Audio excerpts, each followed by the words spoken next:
y'all. I'm so happy to see you. Thank you for everybody who traveled from near and far. Thank you to our clients who are here. Thank you to my family who is here. Thank you to my friends who came to support. We're just really happy. I know y'all feel the joy in the room. You have to, right? Let's give it up. Let's give it up for some jubilee. So I want to especially thank you for spending this special holiday with us here at Ellavate Solutions. For those of you who may be new to Ellavate Solutions, we're a diversity, equity, and inclusion strategy firm which focuses on elevating humanity in the workplace for all to be able to thrive. Since 2015, our work has spanned for-profit, non-for-profit, and government entities. And what we're really trying to do is help everybody find their own workplace utopia so they can all show up in the workplace and thrive. Everyone should have the opportunity to show up at work and be their very best self. DEI is not only my chosen career and my educational pathway, but it is my personal passion. In almost every conversation you all have probably had with me at some point, DEI has probably entered the chat. In reflecting on my career in this space and the work that we've done with clients, especially thinking back to 2020, it was a pretty tumultuous time for people that work in DEI. Give a wave to all our DEI practitioners and advocates and scholars in the room.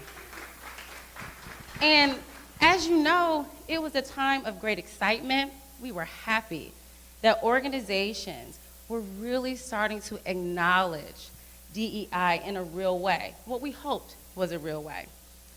But I think there was also a lot of fear. And I would say, for me, even apprehension, working in this space. Will we actually make real change? Will anything be different in 5 years from now? Now, Camille and the team at Gallup can tell us, but we all have had our experiences in our own respective workplaces. And for most of us, we probably will say, yes, there's been some progress, but we got a long way to go, right?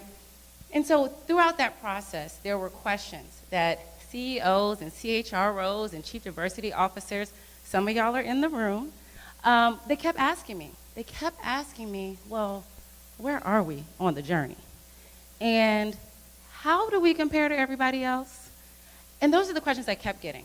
So when I kept getting them over and over the course of 2020, I decided, okay, there's clearly not enough research and clear frameworks out there for folks to understand this, because if CEOs are having to pull me aside and ask me these questions every single time, there needs to be more information out there.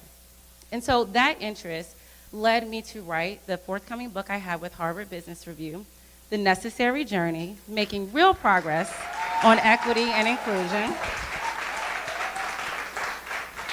And the book is all about bringing to life this sometimes opaque concept of what is diversity, equity, and inclusion.